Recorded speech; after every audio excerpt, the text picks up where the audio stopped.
Yeah, now that I've done the whole lake, it's still a big lake, but it doesn't feel as big to me. It used to kind of be a big, scary, dark hole, you know, full of mystery. I've gone the whole way around it now, and it definitely feels a lot more like home to me at this point. Sometimes the weather was a downer, being stuck on land for a day or a day and a half, but you know, it was always made up for by 2 to 3 good days following, so I was constantly able to stay ahead of schedule and felt pretty good about myself the whole summer for that reason. I did this summer because I wanted to challenge myself. I like putting myself out there in an uncontrolled environment and, you know, performing the best that I can and making the most of it. If this was going to be easy, I wouldn't have been interested in doing it.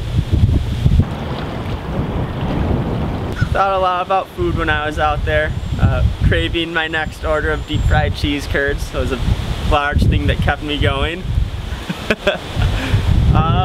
You know, there's not too much exciting that happens out there, so I spend quite a bit of time daydreaming, envisioning the next great surfing storm on Superior, hoping I'll be back in time for it. Planning my next surf trips. My longest crossing was 25 miles. That was in the Upper Peninsula of Michigan.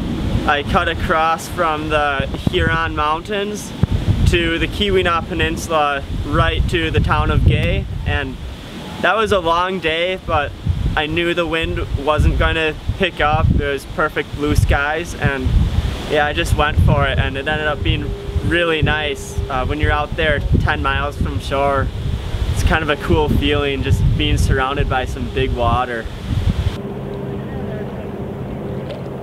Well, I keep saying this over and over and I feel dumb, but I miss the food. When I'm out there paddling 40 miles and burning 5,000 calories a day, you'll spend a lot of time thinking about all the food and craving food. So that was one very large thing. The other thing I missed was just being able to relax for a little bit and hang out with friends. When you're out there solo for so long, it's really nice to see other people, which did happen. Usually fishermen or people would run out on their docks to say hi. I always really liked that a lot. I expected to having to camp every night and be completely self-reliant, but actually everywhere I went, either in Canada or the US, everyone either offered me food or a place to sleep for the night. It was really great. The Canadian fishing community was really, really nice to me. They fed me and were always really nice to see me on the water. I've always kind of had a problem with migraine headaches, and a few days the combination of just physical fatigue, the sun beating down on me, and constantly bobbing up and down in the waves, it really got to me. I usually ended up throwing up on those days. Actually, yesterday, it was my last full day on the water. I did 42 miles and I threw up 3 times during that.